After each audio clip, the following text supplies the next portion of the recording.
Are you somebody who spends a lot of energy thinking about things that don't matter? Are you somebody who is easily inspired but also easily distracted? If you have an open head center in human design, this means that you're really open to inspiration and ideas from around you, but that you can also be a bit scatterbrained.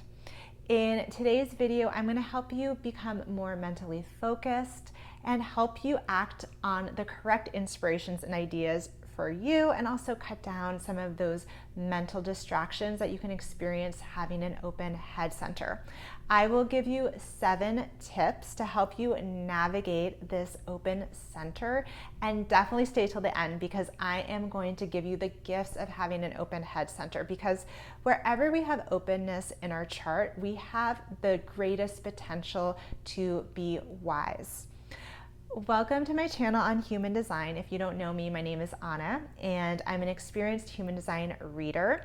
In my client sessions, I really help people live better by living more as themselves. And our open centers are really places that we can get pulled off track from our true selves, because it's where we're more impacted and influenced by other people and by our environment.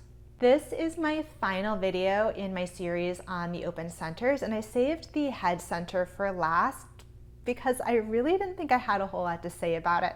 I have an open head center in my human design, and I'm going to put up my chart and I will circle the open head center, which is the triangle at the top. If you have an open head center, it's going to be white in your chart, that triangle at the top. So I have the center open in my design, and I haven't felt like it's given me a lot of challenges compared to my other open centers. But then I had this meta moment when I was preparing the material for this video where I saw how easily distracted I am. Within 5 minutes, I was like, oh, let me look at the news. It's a busy news day. Let me Google this person. Let me call my accountant who's scheduled to do my taxes. Oh, the sun came out. I should go sit outside in the sun for 5 minutes. So I'm really glad that we are focusing on the open head center today because I need help with it too. Let us quickly review what the basics are of the centers in human design. If you already know this information, you can just skip over this section. So everybody has 9 centers in their human design chart, and the centers are those shapes on the chart. They're loosely based on the chakra system, so you can think of them as energy centers. Your centers are going to be either colored in, white. Most people have a combination of colored in and white centers like I do. Each center governs a certain arena of your life. It has certain themes. For example, there's a center that has to do with your willpower and motivation. There is a center that has to do with your emotions. Our colored in centers are called defined, and our white centers are called undefined or open. There is a nuanced difference between having a center undefined and open, but just for simplicity's sake in this video, I'm going to be referring to the open head center, if it's white on your chart, as open, but know that it could also technically be undefined. So the head center is the seat of our ideas. It's where we get inspired. It's where we take in information from outside of us and we feel a mental pressure to figure things out, to make meaning of things, to find answers. It's where our questions, doubts, and confusion lie. 70% of the population has this center open, which is a lot of us. So having this center open, again, means that you're really easily inspired, that you're really open to ideas. You can be easily excitable.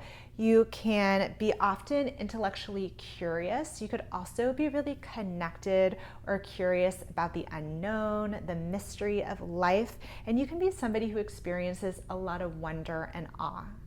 Okay, let's get a little deeper into some of the challenges and pitfalls of having the center open. I'm going to read them. So you can be scatterbrained and easily distracted. You can feel like your focus gets pulled in a myriad of different directions throughout the day. And I just want to note that I personally do not use human design as a diagnostic tool, so I don't recommend you do either. Don't self-diagnose having ADHD or some sort of like attention deficit disorder from this information. Again, 70% of the population has an open head center, and statistically, that's not the amount of people who have ADHD. I have an open head center. I do not have ADHD. So I just really don't recommend using human design to diagnose yourself as having any physical or mental condition. Okay. You can also, with an open head center, get lost in other people's questions or problems that are not yours to figure out. This is often why people at the open head center end up thinking about things that don't matter, pondering questions or trying to find answers for things that are just really not their issue to solve. You can also amplify doubts and confusion. So wherever we have an open center, we actually can amplify the energies around us. So you can really be full of a lot of doubt and confusion. You can feel this need or pressure to pursue every inspiration or idea that comes to you. I know this is definitely an issue that I have. I get very inspired and then I'm all over the place trying to pursue this or that creative project. You can feel pressure to find answers and have a lot of anxiety and mental anxiety when you can't figure something out in the moment. I should add that the head center is considered a pressure center, along with the root center. So a lot of the challenges are around mental pressure. You can be overly influenced by other people's inspirations or ideas and mistake them as your own, especially somebody who has a defined head center that's going to be colored in on their chart. You might have difficulty emptying your mind because of all the information that you've taken in, especially in the day and age that we live in. You know, this information just flood. So you might have a hard time emptying out and relaxing at the end of the day. And you can also struggle to know what to prioritize, like what is important to do during the day, and get taken off track so that you end up feeling unaccomplished at the end of the day. I want to talk just a little bit deeper about why our open centers are so challenging sometimes for us. So our open centers are, again, where we're more impacted and influenced by people around us and our environment. It's where we're designed to be more sensitive and empathic. But this can really pull us into what's called our not self in human design, which just means where we're pulled away from our true selves and how we're meant to operate.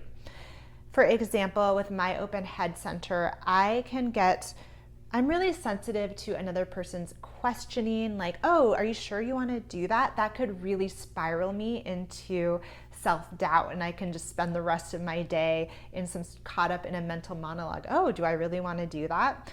For another person, you could get really pulled off track when you are taking on somebody else's idea or inspiration as your own, so you're pursuing the wrong thing. You can see how far that could get you off track from where you're meant to go in life. So what do we do about this? I'm going to give you 7 tips to help you navigate having an open head center so that you can just operate more as your true self. Tip number 1, if you remember anything, this is what you need to do. You need to follow your authority. Your authority is your decision-making process in human design. Nobody's authority in human design is their mind, which means nobody is meant to make decisions from their mind. Your mind is this powerful rationalization machine, and you can really talk yourself into or out of anything. So you could really go into a mental loop of doubt after you made a decision from your mind. So you really want to follow your authority when it comes to which ideas and inspirations I should pursue. Know that with the open head center, not every idea and inspiration is worth pursuing. Okay, tip number 2 is try meditation. It's actually easier for people with an open head center to meditate than somebody who has a defined head center. So I really encourage you to try out a meditation practice. This might really help you detach from the thoughts that you're having, become more of an observer of the thoughts. Know that especially if you're caught up in a mental problem that you think you need to solve, know that those thought patterns will pass. definitely use meditation to release, excess information or stimulation, or to release confusion and doubt that can happen a lot with the open head center. I like to tell myself, and I have this post-it note in my apartment, I am free to choose a different thought. Number 3 is to take time away from other people, take time away from your phone, get into nature if meditation just really isn't working for you, to really just empty out of all the thoughts and information you've picked up throughout the day. And number 4 is just be mindful of the amount of information you are taking in. With the open head center, you can become overly stimulated and overwhelmed by the amount of information. So for me, putting my phone on airplane mode has really helped me focus. Some people have a lockbox for their phone. You could try that if you're really having a hard time focusing.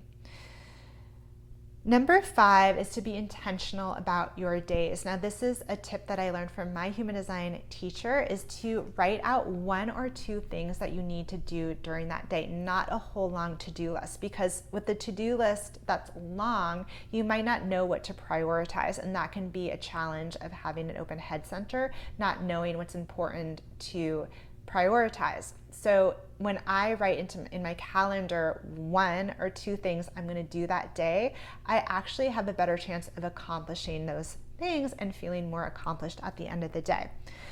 Number 6, if you are actually struggling with a lack of inspiration, and this can happen too, especially if you have an open head center versus an undefined head center, go be around other people, go be in a coffee shop, seek out stimulation like on a podcast to be inspired by ideas, or work next to somebody that you know has a defined head center. And number 7, I am just repeating this, do not make decisions from your mind, make them from your authority in human design. And now, what are the gifts of having an open head center? So wherever we have an open center, again, we have the potential to be the most wise. This is because we often have our life lessons to learn in this area of life, and when we overcome them, we come out the other side with wisdom. Also, our open centers are where we naturally attract other people to us, so it can give us clues to our purpose. I remember once looking at the chart of a medium, a psychic medium, and she said, oh, I must have an open crown chakra. Now, the centers are based on the chakra system. I think I mentioned that before. And the head center is based on the crown chakra. So when you have an open crown chakra or an open head center, you are more, let's say, cosmically connected to divine inspiration, connected more spiritually, and this medium did in fact have an open head center. So an open head center is a good thing to have if you are a psychic or a medium, or if you're in a religious vocation, or if you are an artist. Number 2, another gift is feeling a lot of wonder. Like, you can be somebody who goes to an art show or a music show and feel really inspired. Again, you can amplify the energies of your environment, so you can just be so taken away by natural beauty in nature or art. Or you could also be really inspired at a political rally or by a speech or a sermon. Another gift of having the center open is your ability to discern who is inspiring and who is confusing. You might be somebody who can read other people's thoughts, or at least reflect other people's ideas to others and break them down. You can also really inspire other people. I really liked learning this about having an open head center. You can be somebody who inspires hope in others. You can be somebody who inspires others with your own story, especially if you've gone through a transformational journey. I think that's a good high note to end this video on. And just a reminder, I have made a video on each of the 9 open centers. So you can give yourself a mini human design reading by looking at your chart, seeing what centers are open. So that's going to be white on your chart, and then going through the videos that pertain to your open centers. Thank you so much for watching, and until next time, take good care. Bye.